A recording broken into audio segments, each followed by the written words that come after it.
चलिए आगे चलिए। जगह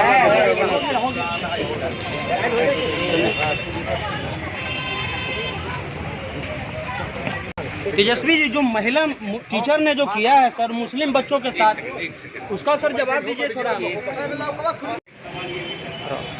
यूपी के मुजफ्फरनगर में एक स्कूल में टीचर के द्वारा बच्चों को पिटवाया जाता है दूसरे बच्चों से, यानी कि वो मुस्लिम था तो मुस्लिम को वो टारगेट करके कहा रही हैं कि ये मुस्लिम है, तुम यहाँ से चले जाओ, यहाँ से मतलब समझ सकते हैं यहाँ से पाकिस्तान चले जाओ, ये तुम्हारा नहीं है। तो आखिर इस तरह से जहर किस तरह से उगला जा रहा है मुसलमानों के प्रति, जहाँ एक तरफ मदरसे का नाम लेकर बहुत सी पार्टी जो है वो बोलती है कि मदरसे में आतंकवादी की पढ़ाई होती है। तो आप जब देखिए विद्यालयों में जब टीचर है बजाफ्ता वो स्टूडेंट को कहती है, और जो बच्चा मार खा रहा है उस बच्चे का एक ही गलती कि वो पहाड़ा याद करके नहीं आया था, यानी कि टेबल याद करके नहीं आया था, उसके लेकर के वो मैडम जो खुद बच्चे को पनिशमेंट दे सकती थी, उसको डांट सकती थी, उसको मार सकती थी, उसको समझा सकती थी, लेकिन नहीं, दूसरे बच्चों को वो बोलती है इसको मारो, ये मुस्लिम है।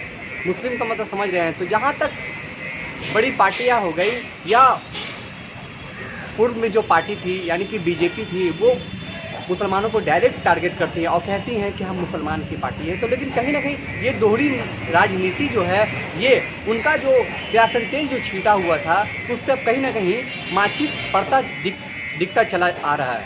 तो आखिर सोचने वाली बात है कि आखिर इतनी बड़ी घटना हो जाती है और आज तेजस्वी यादव जी राजद कार्यालय आते हैं और उनसे जब ये सवाल पूछा जाता है तो वो इस सवाल से भागते हुए नजर आते हैं। कहते हैं कि आरजेडी जो थी MY की पार्टी थी, लेकिन जब लालू यादव जी जब सरकार में थे तो उनका MY का नीति चलता था, लेकिन जब से तेजस्वी जी की सरकार बनी है तो A से Z के नेता हैं, लेकिन इसमें कहीं ना कहीं वो मुसलमान का जहाँ भी कुछ बात आता है तो वो पीछे हटते नजर आते। खबर आपको कैसा लगा? ज़्यादा से ज़्यादा लाइक करें, सब्सक्राइब करें। जय हिंद, जय भारत।